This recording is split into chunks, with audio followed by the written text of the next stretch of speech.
Hi, I'm Elle, and it's time for the drama roundup.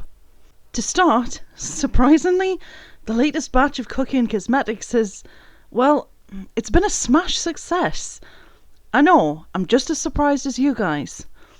On Instagram, John Cookian posted, "Sold out in less than 20 minutes. Thank you, beaches. Reviews are so good." And normally I would say, it's John Cookian, therefore he must be lying. But even the biggest players have had something to say about it. Laura Lee simply wrote, "This is amazing" on Twitter, referencing Cookian's latest launch. But then even Manny MUA joined her in saying, "Y'all need to try Cookian's latest. You would be shook." John Cookian has said for a while that his company's doing really well, and you'd think that he would brag about positive comments from the biggest influencers, which is strange. So I can only imagine that there's more going on behind the scenes than we know. Considering Manny hasn't said anything similar about Laura's collection, does that mean that Cookian Cosmetics really is the best up-and-coming brand? Has John Cookian really turned it around to become a successful makeup brand owner? I guess all we can do is wait and see. The universe does tend to balance things out though, and that's come with the shockingly gross revelation that James Charles is having yet another collaboration with Morphe with some more brushes. He has already released one brush set, but apparently another is coming. As we should all know by now, T-Spill came out with an incredible video last night that we've all probably seen, so I don't want to rehash that drama, and obviously the video is linked below.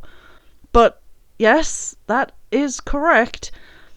Every new brush will be made with hairs that have actually lived on Thomas Halbert's head. That's really weird. Morphe hasn't released a statement, and so soon after the palette drama, it seems like James has finally decided to keep his mouth shut. But I personally find this as ridiculously disturbing. After obviously discussing this situation on Twitter, I was sent a surprising message by a subscriber that claimed there was so much more to the story than met the eye.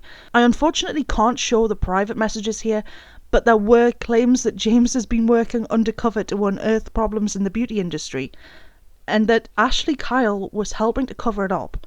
As you guys probably already know, I actually really like Ashley Kyle, I enjoy her content, and of course I didn't believe what I was being told.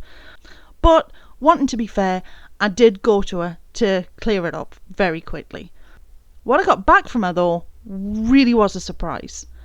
Now, this is completely against what I normally do, because what happens in DM on Twitter should stay in DM on Twitter, but I really do feel like I have to share this. I sent her a message which said, "Hey Ashley, so sorry to bother you, but I thought I'd better tell you that there's a ridiculous rumour doing the rounds. Apparently James Charles is an undercover police officer and you're helping to cover it up, lol." Ashley then replied, "Sorry, what? Who told you that?" I said, "A random subscriber? It almost sounds like you're hiding something." Ashley replied, "Who? I could get in so much trouble. So could James. This is important." I then said, "You're not serious. Why would you even do that? You know this sounds crazy, right?" And Ashley said, "I know. I thought it was a joke too, but you wouldn't believe what I've seen. I have to keep quiet. It's for the greater good. He's given me the chance to make my own official Morphe palette so I can become an influencer, join what he's doing, and take the corruption out from the top." And I said, "You sold out for a Morphe palette?" Maybe that is a bit harsh from me at the end, but I really was shocked. I have absolutely no reason to believe that Ashley lied to me, and I really don't know what to think here. I thought Ashley had a lot of integrity, but I'm not sure if it's now shot. Can it ever be worth lying to so many people to stop this kind of gross behaviour happening in the beauty community? I still don't understand how an undercover police officer could sell brushes with Thomas Halbert's toupee hair in them though, so I'm completely at a loss. I'm going to have to ask you guys for advice over what to do next, and I think that I've done the right thing here bringing this to your guys' attention. All of this drama though is directly linked with the next story because it has been a really busy week. As T-Spill released that video about James Charles, a massive mistake was made. Instead of the new video being posted to her Twitter as normal, It was posted by Jeffree Star. It looked strange enough, but T-Spill then retweeted that to our own account. There has been a massive amount of debate over this, but it's pretty clear to me personally that T-Spill's identity has finally been revealed. No one's seen her face before, no one's heard her voice before, and that is because she is actually Jeffree Star.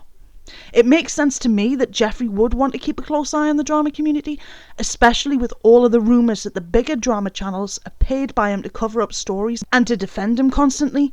And what better way to control what's put out there by pretending to be a drama channel himself, influencing all the others. T-Spill does consistently put up great videos with on-point receipts, so the connections really do make sense here. The tweets are now gone, although the video is still up, and there's been no comment from Jeffree or the fake T-Spill account. So what do you guys think about these crazy stories? The beauty community really is in flames, and I have no idea what to do. I really need your help. Well, actually, I don't need your help, because as you'll have seen by the disclaimer at the beginning of the video, all of this was entirely fake. Yes, this entire video has been a web of ridiculous lies to celebrate reaching 1,000 subscribers. I asked you guys to come up with some really outlandish and fake stories in the comments for my 1,000 sub celebration, and all of them were hilarious, so thank you so much for taking part. I especially want to thank Dre Linthicum, Sharon Gray, Nicola Walker and Danielle Lopez for their comments, as they were the best fit for the video.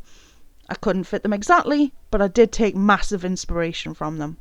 I had a really hard time picking my favourites out, because there were some full-on and absolutely epic tales that would have needed a full video to cover just each one on their own. You guys are so imaginative, and I spent a lot of time laughing out loud. What I do want to do though is give a special side mention to Mary Beth Wylie for her comment, because that was just amazing. It unfortunately didn't fit the video style that I wanted to go for, but it really did have me in stitches, and I want to read it out to you here. She commented, "Once I was so obsessed with the drama channel / beauty channel, I couldn't believe someone of his caliber would have time for YouTube, but I'm so thankful he does. He was innocent, he was honest, he was the only channel anyone could trust. He was so intelligent, he made up new words daily, and one, oxfoliate, was accepted into the dictionary this past year, with many more under consideration, like guarantee. It's like guarantee, but better. Can you believe it? He invented words. He went on to produce world-renowned cosmetics with shades that have never been seen and cannot be reproduced by any company, because he actually created the new colours. These colours will be added to the colour wheel very soon. He's up for the Nobel Peace Prize this year due to his ability to be the best, unbiased and most in-depth investigative reporter of all time. He always does something special around the holiday season to bring extra attention to at least one lucky person. Last year it was Peter Mon. He is currently sending diamonds and Italian perfume to all in need.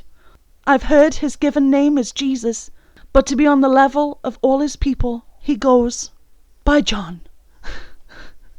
I'm sorry, that was just... I hope you enjoyed the dramatic reading there, but that was so funny. I loved it. Thank you so much, Mary. And to the four who gave inspiration for the rest of the video, thank you so much. On a much more serious note though, when I was making this very silly video, I had to figure out how to fake receipts to make this as entertaining as possible, and I was genuinely shocked to figure out how easy it was to do. Anything online that has been typed can be changed.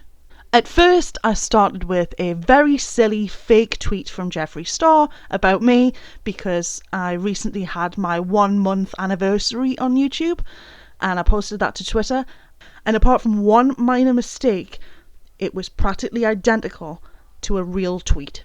This kind of fakery isn't just reserved for tweets though.